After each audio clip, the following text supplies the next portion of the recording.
अभी भी समाज में दलित कमजोर है। उसके पास न पैसे हैं, न जमीन है, न शिक्षा है। देखिए, कोई भी बाहर का नेता आज तक नहीं आया बिहार में दलित उत्थान के लिए। बिहार के लोग ही दलितों के उत्थान में लगे हुए हैं। एक एक दलित को खाने के लिए प्रधानमंत्री की तरफ से मुफ्त अनाज मिल रहा है, उन्हें रोजगार भी मिल रहा है। प्रधानमंत्री आवास योजना के लिए घर की भी व्यवस्था हम लोग कर रहे हैं। फेज बैज हो रहा है, सब विभाग को थोड़ी निजीकरण हो रहा है, ऐसा तो नहीं देखा अभी। तो रामविलास जी बड़े नेता थे, उनका बेटा बड़ा नेता हो गया, उसको कैसे हम मान लेंगे? क्या पकड़ है इनको बिहार में? पार्टी चलाते हैं अपना, ये कहते हैं जो आरक्षण छोड़ दें, ये इनको बहुत दौलत हो गया है। तो ये सबसे पहले वो आरक्षण सीट छोड़े ना। वो हमारे प्रधानमंत्री कभी भी आरक्षण खत्म नहीं करेंगे, मैं आपको पूरे दावे के साथ कहता हूँ। पूरे देश में अब बहुत कम जगह ये घटना घटती है। पहले ऐसा होता था, लेकिन अब ऐसा नहीं होता है। तो मैं तो कहता हूँ उस दलित को जो तुम मंदिर में जाते क्यों हो? ठीक से धन अर्जन करें, कमा के धन अर्जन करें। मंदिर में जाने से थोड़े धन मिलता है क्या? यदि वो मना करता है तो उसमें नहीं जाए, क्या मतलब है? किसी व्यक्ति को इस तरह से भेदभाव करेगा तो उस पर कानूनी कार्रवाई होगी। नमस्कार, नेशनल दस्तक में आपका स्वागत है। मैं हूं पंकज मल्लिक। बिहार में लगातार दलित अत्याचार बढ़ते जा रही है। बिहार सरकार इस पे बहुत ज़्यादा काम करने में सफल नहीं रहा है। लगातार हर साल, पिछले साल 2020 में 6000 मामले आए थे, तो वही 2019 में लगभग 5000 के मामले आए हैं दलित एट्रोसिटी की, पर उस पर कोई गिरफ्तारी नहीं हो रही है। हम बात करेंगे, बिहार सरकार में मंत्री हैं डॉक्टर रामप्रीत पासवान। सर, बिहार में जो अत्याचार बढ़ते जा रहा है, सर, इसका मुख्य वजह क्या है? सर देखिए, बिहार में पहले से कम अत्याचार दलितों पर हो रहा है, लेकिन जो अत्याचार हो रहे हैं तो ज़्यादातर कहीं ना कहीं भूमि का विवाद है। भूमि विवाद को लेकर हो रहा है। अभी भी समाज में दलित कमज़ोर है। उसके पास न पैसे हैं, न ज़मीन है, न शिक्षा है, कमी है। सरकार चाह रहा है जो अशिक्षित हो, और एक एक बच्चे को हम लोग विद्यालय भेज भी रहे हैं। हम लोग, सरकार का प्रयास है। हम लोग भी जाते हैं तो पहला स्लोगन यही रहता है, जो आप सभी दलित अपने बच्चे को पढ़ाएं, स्कूल भेजें, और वो बढ़ भी रहा है। पहले से ज़्यादा अच्छा हुआ है जी। लेकिन हम लोगों के भीतर जो ऊपर के कुछ लोग अत्याचार करते हैं, उसमें कुछ मजदूरी को लेके भी, कुछ ज़मीन को विवाद को लेके भी इस तरह के अत्याचार हम लोगों के बीच हो रहा है। सर, ग्रामीण में तो अत्याचार होते ही होते हैं, पुलिस भी अत्याचार करती है। हाल फिलहाल सीतामढ़ी में एक घटना है कि पुलिस एक व्यक्ति को, निर्दोष व्यक्ति को उठाती है और थाने में इतना मारती है कि उसकी मौत हो जाती है, और उसके बेटे के द्वारा FIR भी दर्ज नहीं किया जाता है, उसकी कोई कार्रवाई भी नहीं होती है। सरकार के संज्ञान में यदि ये बात होगा तो निश्चित रूप से उस पुलिस पर कार्रवाई होगी। यदि किसी व्यक्ति को उठा के और सीधे थाना में ले आके पीटा और वह मर गया, तो निश्चित रूप से इस पुलिस पर कार्रवाई होगी। हमको बृहत जानकारी नहीं है, और मैं आपसे कहूँगा यदि आपको जानकारी हो तो हमको आप दें। मैं तुरंत अपने प्रशासन, अपने सरकार को संज्ञान में दूंगा, और उस पुलिस पर भी कार्रवाई होगी। अच्छा सर, दलितों का उत्थान कैसे होगा? क्या कुछ करना चाहिए दलितों को? आपकी तरफ से क्या मैसेज है दलित समाज? देखिए, सरकार, बिहार सरकार और माननीय प्रधानमंत्री की तरफ से भी दलितों के उत्थान के लिए बहुत सारे काम हो रहे हैं।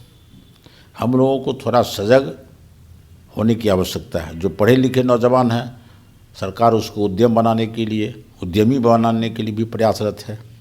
उसको छोटा छोटा उद्यम करे ये लोग, उसके लिए भी सरकार, बिहार सरकार का संकल्प है।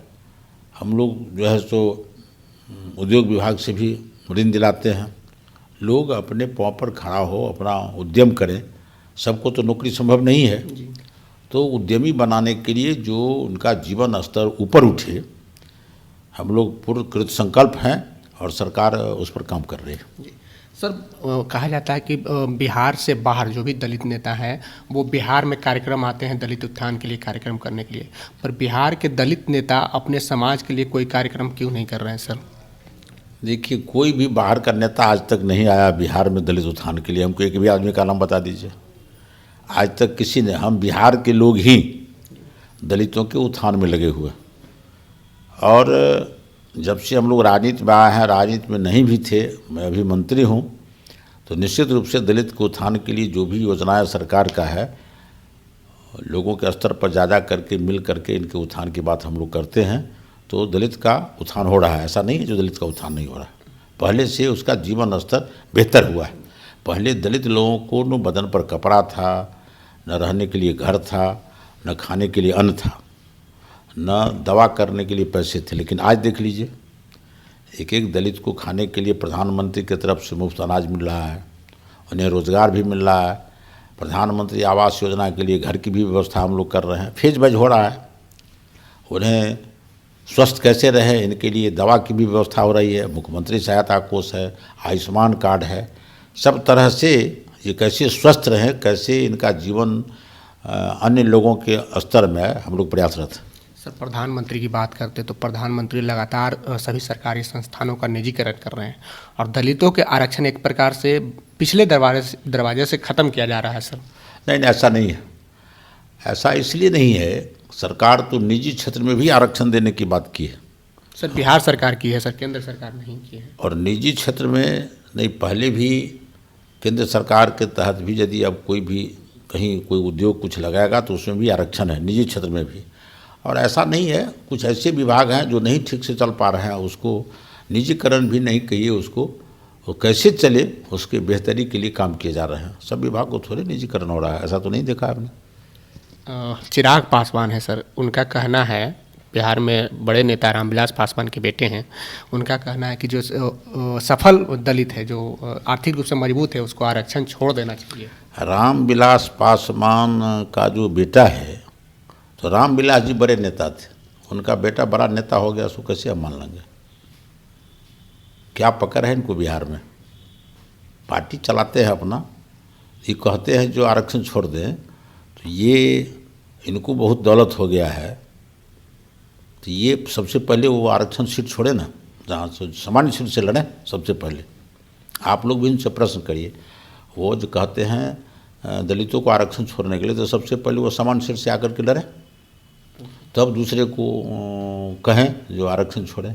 अभी हम लोग दलित समाज उस लायक नहीं हुए, सामाजिक, आर्थिक, राजनीतिक, और तीनों में हम लोग पीछे हैं। जब तक अभी आरक्षण छोड़ने की न बात हो रही है, न सरकार के कोई भी सरकार आरक्षण छोड़वाने की बात कर रही है, कहीं से भी ऐसा नहीं है। इसलिए यदि ये चिराग जी कहते हैं, वह सांसद हैं, ऐसा बोलते हैं, तो मैं इनके बात का समर्थन नहीं करता हूँ। कई सामाजिक संगठन, राजनीतिक पार्टियां आरक्षण के विरोध में है सर, वो सीधे कहती है कि आरक्षण खत्म होनी चाहिए अब देश से। जो कहता है वो कौन लोग हैं, पहले वो हमको बताइए। जो कहने वाला कौन लोग है वो मुझे बताइए। जो कौन कहता है जो आरक्षण खत्म होना चाहिए, उसकी जानकारी दीजिए, तो मैं तब आपको कहूँगा। विश्व हिंदू परिषद, RSS की आरक्षण की समीक्षा होनी चाहिए। ये कोई नहीं कहता है, वो आरक्षण की समीक्षा होता तो हमारे माननीय प्रधानमंत्री ने सवर्ण को भी 10% आरक्षण दिया है, मालूम होगा आपको जी। वो भी 10% आरक्षण दिया। वो कैसे कहेंगे जो आरक्षण खत्म, इनके कहने से आरक्षण खत्म हो जाएगा क्या? ये क्या होते हैं उस देश के, क्या है, कौन राजनीतिक दल हैं क्या? पर पिछले दरवाजे से आरक्षण खत्म की जा रही है सर। नहीं, ऐसा नहीं। वो हमारे प्रधानमंत्री कभी भी आरक्षण खत्म नहीं करेंगे, मैं आपको पूरे दावे के साथ कहता हूँ। अगर सर निजी सरकारी संस्थानों को अगर निजीकरण किया जा रहा है, तो आरक्षण तो वहाँ तो नहीं मिलेगा दलितों को। उसमें भी कह तो दिया, जो निजी में भी आरक्षण की व्यवस्था हम लोग करवा रहे हैं। एक साधारण ये वार्ड सोर्सिंग के माध्यम से यदि बहाली करवाते हैं हम लोग, तो वहाँ भी आरक्षण रोस्टर नियम लागू करके देते हैं। इसीलिए किसी भी सरकार का हिम्मत नहीं है जो हम दलितों को आरक्षण खत्म कर देगा। सर, दलितों को मुख्य धारा में लाने के लिए दलित समाज खास करके बहुत ही नीचे, भूमिहीन है, शिक्षाहीन है, मार्ग विहीन है, हर क्षेत्र में पिछड़ा हुआ है, उसको मुख्य धारा में लाने के लिए क्या क्या करना चाहिए? देखिए, सबसे पहले दलित को भी आगे आना पड़ेगा। दलित समाज को आगे आना होगा, अपने अधिकार के लिए लड़ना पड़ेगा जी। पहला वो, सरकार तत्पर है, केंद्र सरकार हो या बिहार सरकार हो, दलित को सुविधा मुहैया कर। मुझे क्या, अब सभी समाज में पढ़े लिखे लोग नौजवान हो गए हैं, सुदूर गांव में भी। अब वो जानते हैं जो मेरा क्या अधिकार है। तो मैं कहता हूँ दलितों को जो सबसे पहले अपने अधिकार के लिए आगे आएँ, केंद्र सरकार हो और राज्य सरकार हो, इनका जो भी अधिकार है वो उनको मिलेगा। दलित अगर मंदिर में जाए सर तो मंदिर से उसको मार के निकाल दिया जाता है, कहता है कि तुम अछूत हो। नहीं, ऐसी घटना अब नहीं के बराबर। बहुत सारे घटना होती है सर अभी पूरे देश में। अब बहुत कम जगह ये घटना घटती है। पहले ऐसा होता था लेकिन अब ऐसा नहीं होता है। तो मैं तो कहता हूँ उस दलित को जो तुम मंदिर में जाते क्यों हो, मेरा सीधा सवाल है। जो जिस मंदिर में तुम्हें नहीं जाने दिया जाता है उस मंदिर में नहीं जाओ। तुम्हारा अपना देवता है, चोहरमल है, राजा सलहेश है, सुपन भगत है, संत रविदास है, वाल्मीकि है, उन्हीं को प्रणाम करो ना। तुम क्यों जाते हो? यदि तुम्हें नहीं जाने दिया जाता है तो मैं ऐसे लोगों को स्पष्ट कहता हूँ, यदि मंदिर में कहीं प्रवेश वर्जित है तो उसे जब जहाँ तुम्हारा मंदिर है तुम उसको भी नहीं आने दो। जहाँ मेरा मंदिर है यदि हमको वहाँ नहीं जाने देगा तो हम भी वहाँ नहीं आने देंगे। स्पष्ट है। वो जाता क्यों है दलित? क्या मतलब है उसको जाने का? अपने बाल बच्चों को पढ़ाएं, अपने काम में लगें, बढ़िया से बढ़िया भोजन करें, ठीक से धन अर्जन करें, कमा के धन अर्जन करें। मंदिर में जाने से थोड़े धन मिलता है क्या? यदि वो मना करता है तो उसमें नहीं जाए, क्या मतलब है? और मैं तो इतना तक कहता हूँ यदि किसी आदमी को ये लगता है जो उस दलित से हम अछूत है वो, तो मैं कहता हूँ वही अछूत है। हमको यदि कोई नफरत करता है तो मैं उससे नफरत करूँगा, और क्या। आप कह रहे हैं सर अपने जो समाज के भगवान हैं बाबा चौहरमल या वाल्मीकि भगवान की बात कर रहे हैं, तो इन लोगों की, इन महापुरुषों का मंदिर या कहें भगवान का मंदिर बहुत कम बिहार में है सर, नहीं के बराबर है। लोग बना रहा है धीरे, लोग बजरंगबली को बना रहा है ना। तो हम लोग तो पूरे अपने सलहेश देवता का मंदिर बना रहे हैं, बाबा गोरैया का मंदिर बन रहा है, चौहरमल का मंदिर बन रहा है, सुपन भगत का मंदिर बन रहा है, ये सबड़ी माता का मंदिर बन रहा है। हम लोग भी सबड़ी माता का मंदिर बना है। अपने मंदिर में बना के अपने भगवान के सामने प्रणाम करें। हाँ, जहाँ रोक नहीं है जाने के लिए वहाँ जाए। सब जगह थोड़े रोकता है, कहीं कहीं यदि रोकता भी है तो सरकार की तरफ से नियम है। अब छुआछूत खत्म हो चुका है। वैसे व्यक्ति पर सरकार कानूनी कार्रवाई करेगा। यदि किसी व्यक्ति को इस तरह से भेदभाव करेगा तो उस पर कानूनी कार्रवाई होगी, उसे जेल में बंद किया जाएगा। कानूनी कार्रवाई की बात की जाए सर तो दलित एट्रोसिटी एक्ट अगर होता है बिहार में तो उसकी बहुत कम संख्या में गिरफ्तारी होती है। देखिए, दलित एट्रोसिटी के हम लोग सदस्य भी होते हैं, और जहाँ कहीं भी अत्याचार होता है तो सरकार की तरफ से मुआवजा भी मिलता है, हम लोग दिलाते भी हैं। लेकिन मैं कहता हूँ यदि दलित पर अत्याचार होता है, तो मैंने पहले ही कहा ना, दलित पर अत्याचार कमज़ोर वर्ग को लोग दबाते हैं। ये कुछ मानसिकता, कुछ लोग हैं, अब ऐसे बहुत लोग नहीं, और धीरे धीरे वो कम हो रहा है। और जब हमारे लोग पढ़ लिख लेंगे, सबल हो जाएंगे, तो और ख़त्म हो जाएगा, तो होगा ही नहीं। और सरकार पूरी तरफ से इस तरह के यदि कोई अत्याचारी है तो वो सरकार पनिश करती है। सर दलित कहा जा रहा है कि कुछ संगठन ये करी कि दलित हिंदू है, दलित अछूत है। आपको क्या लगता है दलित क्या है? देखिए, उस धर्म के विवेचना में मैं नहीं जाना चाहता हूँ। मेरा शुरू से स्वभाव रहा है, न मंदिर में, न मस्जिद में, न गिरजाघर में, मेरा व्यक्तिगत राय है। वहाँ जाने से भगवान मिलता है ऐसी बात नहीं है। यदि मन में आप को है जो ईश्वर है, कहीं तो बैठ करके कहीं आप वहीं से आराध्य कर लीजिए, वहीं आपको ईश्वर मिल जाएगा। कबीरदास जी ने क्या कहा था?